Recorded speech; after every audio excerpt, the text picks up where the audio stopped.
You don't have to be intimate to be intimate, if that makes any sense. You don't have to be intimate sexually. Yeah.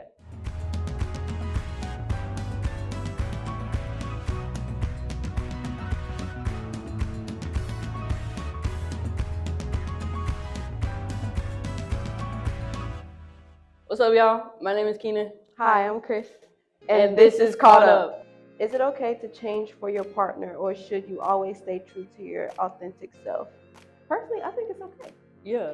Like, long as it's healthy. If it's like adaptation type change, like it's good for the both of y'all, then yeah. Because it's really easy to like notice your flaws when you're always around somebody else.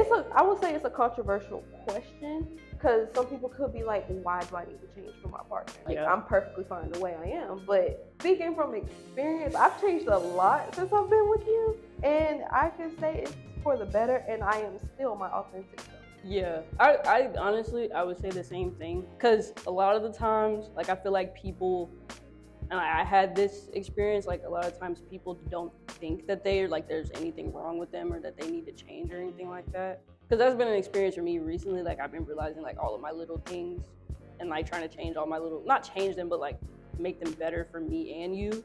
So like I've been trying to do that. This is why I started the whole me time thing, or I take like a few hours out of the day and just be by myself and do what I want to do and let you breathe and be you, even though you hate it.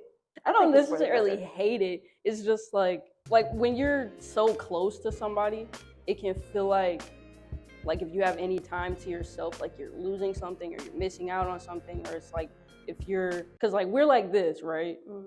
But like we're always gonna be like this. Like no matter how like physically far we are, like we're always gonna be right here. But like my anxiety is like, what if we end up being like this or like this? But in reality, that's not really gonna happen. I understand that, and like throughout the day when I'm not with you, I do miss you.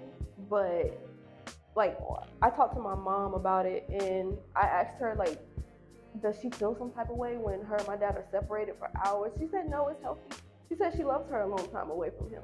But when she gets back with him, it's like no time had passed at all. I don't know if advocate is the right word, but I would say like I push for my alone time. Yeah.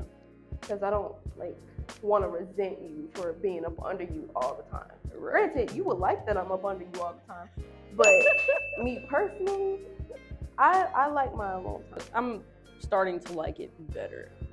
I think it's my attachment style that makes me want to be all up over you all the time. I think because I have like an anxious attachment style, so I think that's one of the reasons why like I like to be all over you all the time. And because like because the hardest part is like when you're leaving and then me knowing when you're coming back, but like in the middle I'm fine. Like I'm perfectly okay. Like in the middle part, I'm perfectly okay.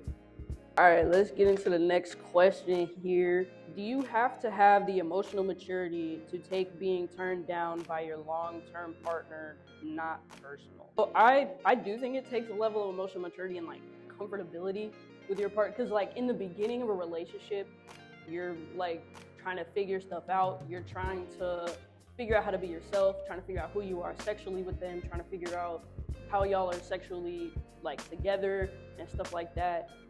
So I think like a lot of the times like in the beginning it becomes like you start leaning on sex a little bit, especially for like intimacy, like, but there's other levels of like you don't have to be intimate.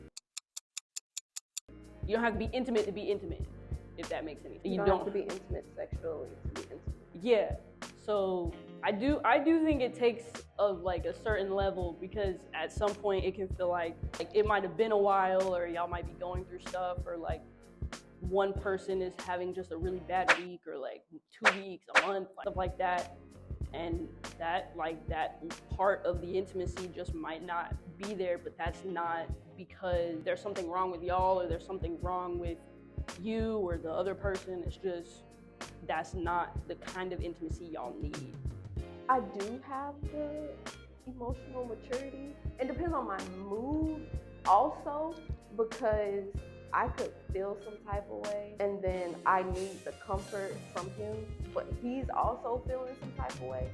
so he can't give that to me. But it's like sometimes we don't know how to communicate that, and that's where it gets hard. But I think I've grown a lot, and I'm better at like accepting rejection, I'll say, when like something like that happens, because it's like it's happened before and before and before, but it gets easier once you really like know the person and get to know the person and know what like makes them tick, or like what makes them comfortable, makes them feel better, makes them feel loved. Yeah, I think I've gotten a lot better with that. Because I used to take a lot of stuff personal. We used to fight all the time about that. All the time. We used to, because like some things, like some emotions that she has can be, I don't want to say solved, but like eased with that kind of intimacy. But then on the other side, if I'm feeling that way, I need something totally different. Like if we had like a toxic moment where we're just like being like horrible to each other at that time, like it might be for you that kind of intimacy would help, but for me, I'm like, why would I want to do that like right now? Like why would I want to do that right now? Because like you just said F me, like what? like you need cuddles and reassurance and stuff. Granted, I need reassurance too, but I'm more so on the rough side of it. Yeah. I wouldn't say I prefer it, but I love a good intimate, you know? That's kind of like always been I tend to be like, when it comes to solving stuff, I tend to be softer than you. Yeah. And like you tend to be more like abrasive and aggressive with like fixing stuff. Yeah, like I'm sorry, but for you, it's like sometimes you need things sugar-coated, and I can't do that. So I just straight up tell you what it is and how to fix it, or what to do to fix it. It used to bother you that I did that. We've kind of gotten to a comfortable balance of doing that. Like I know when to give you that tough love and when not. Yeah, because you used to give me tough love all the time. Yeah. It was just like, oh, well, you just need to do this. I'm not looking for a solution right now. I just want to be upset. I just want to be sad. I just want to be whatever I am. Yeah, like now, we'll ask because do you want me to let you just sit here and be mad? It's either a yes or a no. If it's a yes, okay, and I'll leave you alone. Yeah. Thank y'all for watching this episode of Count Up. Tune in next week to watch the next episode. Bye! If you enjoyed this episode of Caught Up, you can check out more down below and some of the other videos on the channel.